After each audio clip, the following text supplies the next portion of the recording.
నమస్తే, welcome to our channel. నేను సిరి.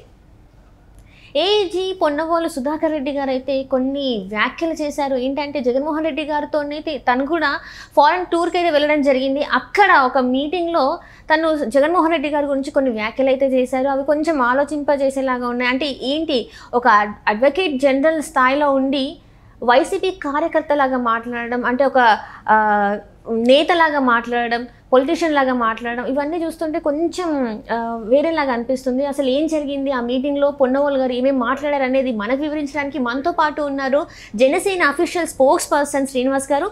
నమస్కారం సార్. నమస్తే అమ్మా.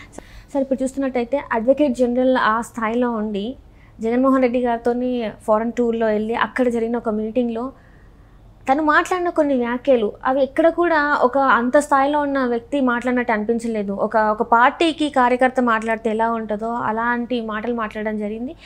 ఎందుకు వాళ్ళ స్థాయిని వాళ్ళు తగ్గించుకొని ఒక కార్యకర్త లెవెల్లో మాట్లాడే స్థితికి ఎందుకు వచ్చారు? అసలు ఏం జరుగుతుంది? సరే, ఈరోజు కదమ్మా, అడిషనల్ అడ్వకేట్ జనరల్ స్థాయిలో ఉండి పొన్నవోలు సుధాకర్ రెడ్డి గారు ఈ మధ్యకాలంలో కొన్ని వివాదాస్పద వ్యాఖ్యలు, ఆయన చర్యలు అన్నీ చాలా ఆశ్చర్యంగా గురి చేస్తాం మనకి. ఎందుకంటే సరే, ఇప్పుడంటే ఆయన జగన్మోహన్ రెడ్డి గారితో పాటు టూర్ వెళ్ళారు కాబట్టి లండన్ టూర్ వెళ్ళారు. లండన్లో ఒక ఎన్ఆర్ఐఎస్ మీటింగ్లో ఆయన షేర్ చేసుకున్నారు. మీతో నా భావాలు పంచుకోవాలనుకుంటున్నాను. జగన్మోహన్ రెడ్డి గారి ఆర్బిట్లోకి వెళ్ళి ఎవరైనా ఆయన కళ్ళలో కళ్ళు పెట్టి మాట్లాడితే, ఒక్కసారి మాట్లాడితే ఇంకా జగన్మోహన్ రెడ్డి గురించి చచ్చిపోతాడు. అంత సమ్మోహన శక్తి ఉన్నటువంటి వ్యక్తి జగన్మోహన్ రెడ్డి. ఆయనతో పనిచేయడం ఒక ఎమోషను అని రకరకాలుగా పోవడం జరిగింది. సరే, సహజంగా వైఎస్ఆర్ కాంగ్రెస్ పార్టీ కార్యకర్తలు, నాయకులు ఎవరైనా అటువంటి మాటలు వ్యాఖ్యలు చేస్తే మన పెద్ద ఆశ్చర్యపోకర్లా. కానీ అడిషనల్ జనరల్ ఏఏజీ పొజిషన్లో ఉండి అతను అలా మాట్లాడడం ఏంటనేది కొంచెం ఆశ్చర్యం. సరే, నేను అందరూ ఆశ్చర్యపోతుంది, నేనే ఆశ్చర్యపోవాలా. ఎందుకు ఆశ్చర్యపోవట్లేదంటే మొదటి నుంచి కూడా ఆయన వ్యాఖ్యలు అంతే.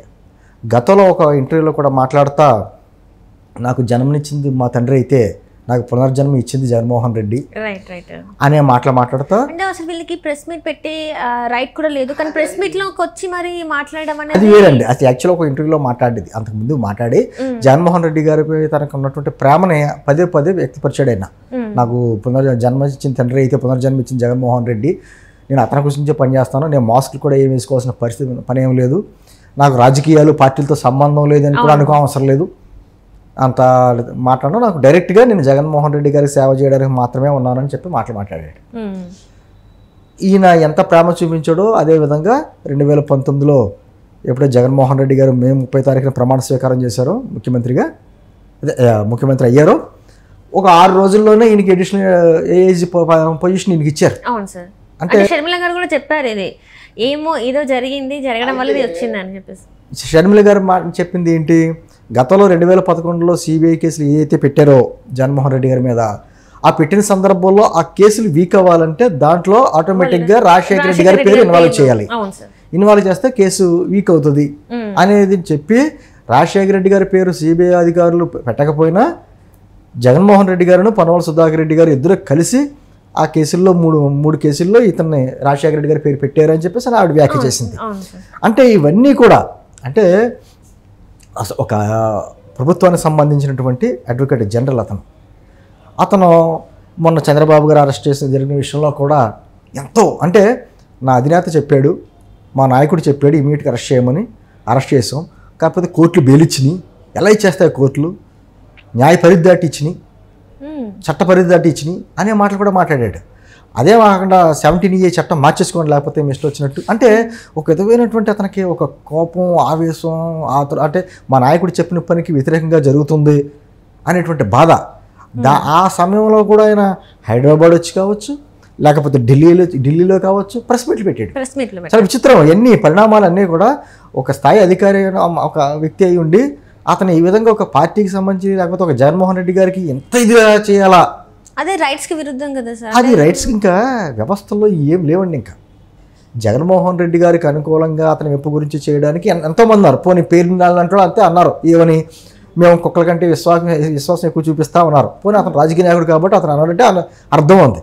అధికారులు ఈయననే కాదండి, కొంతమంది పోలీసు అధికారులు కావచ్చు, లేకపోతే సెక్రటరియట్లో కొంతమంది అధికారులు కావచ్చు, చీఫ్ సెక్రటరీ గారికి ఈ మధ్యకాలం మీరు కూడా చూస్తున్నారు ఎన్ని ఆరోపణలు వస్తున్నాయో. Right right. అంటే కేవలం జగన్మోహన్ రెడ్డి గారి మెప్పు గురించి ఏదైనా చేస్తున్నారు. గతంలో కూడా జగన్మోహన్ రెడ్డి గారికి అనుకూలంగా ఇలాగా ఎన్నో రకాలుగా చేసిన వాళ్ళు జలిగిపోయారు. శ్రీలక్ష్మి గారి ఉదంతే మనకు పెద్ద ఉదాహరణ. అలాగే వీళ్ళ కూడా భవిష్యత్తులో ఏమవుద్ది, వద్దు ప్రభుత్వాలు మారితే మా పరిస్థితి ఏంటి, ఇంకేం ఆలోచన లేదు. అంటే కట్టు బానిసత్వం ఎలా ఉంటుంది అనేది మనం సుధాకర్ రెడ్డి గారిని చూసి మనం నేర్చుకోవచ్చు. అలా ఉంటుందన్నమాట. చెప్పొచ్చు, క్లియర్గా చెప్పొచ్చు కట్టు బానిస అంటే ఇలా ఉంటాడా అనే దానికి ఉదాహరణగా పొన్నవాళ్ళ సుధాకర్ రెడ్డి గారిని చూస్తే అర్థమవుతుంది. నిజంగా ఆయన మాటలో కొంతమంది ఈ మాటలని మనకు పిచ్చెక్కిలా ఉందని చెప్పేసి అన్నట్టు. జగన్మోహన్ రెడ్డి గారి కళ్ళలో కళ్ళు పెట్టి చూస్తాం కాదు, జగన్మోహన్ రెడ్డి గారి కళ్ళు డైలీ కళ్ళు పెట్టి కళ్ళు చూస్తున్నాడు కాబట్టి సుధాకర్ రెడ్డి గారు ఆ విధంగా తయారయ్యారేమో మాకు అర్థం కాదు. నేను అంటుంది ఏదైనా ఏజ్ పొజిషన్ ఆ స్థాయిలో ఉండి సరే ఆయనతో పాటు ఏ విధమైన పర్యటనలో ఆయన వ్యక్తిగత పర్యటన జగన్మోహన్ రెడ్డి గారిది, మరి కూడా ఆయన ఎందుకు వెళ్ళాడో ఏంటో, లేకపోతే ఈయన కూడా వ్యక్తిగత పర్యటనగా వెళ్ళాడో మనకు అనవసరం. కానీ ఆ సందర్భం ఏదైనా కానీ ఆయన మాట్లాడే వ్యాఖ్యలు మాత్రం చాలా ఇబ్బందిగాను, అంటే ప్రజలకు కూడాను ఏంటి అయితే అంతా కలిసి గూడపుటానిలోనే పనిచేస్తున్నారు అని చెప్పినట్టుగా పరిస్థితులు ఉన్నాయి. నిజంగా ఏఏజీ గారి గతంలోని ఈయనేంటి ప్రెస్ మీట్లు పెట్టడం ఏంటి, ఏఏజీ ఏంటి, లేకపోతే ఈ వ్యాఖ్యలు చేయడం ఏంటి అనే దానికి, లేకపోతే షర్మిల గారు చేసిన ఆరోపణలకే ఇప్పుడు ఈయన చేసిన వ్యాఖ్యలు చాలా బలం చేకూరుస్తున్నాయి. ఖచ్చితంగా వీళ్ళలో ఒకే ముఠ, ఆయన చెప్పింది చేయడమే తప్ప ఈయనకంటూ ఒక బాధ్యత, ఒక విధి అటువంటిది ఏం లేదు. ఇంకా జగన్మోహన్ రెడ్డి గారు ఏ చెప్తే చేసే పనిలోనే ఈయన ఉన్నాడు అనేటువంటిది చాలా క్లారిటీగా ఇప్పుడు ఈరోజు అర్థమైంది. ఈరోజు సోషల్ మీడియాలో కూడా అది ట్రోల్ అవుతుంది ఆయన మాటలను కూడా.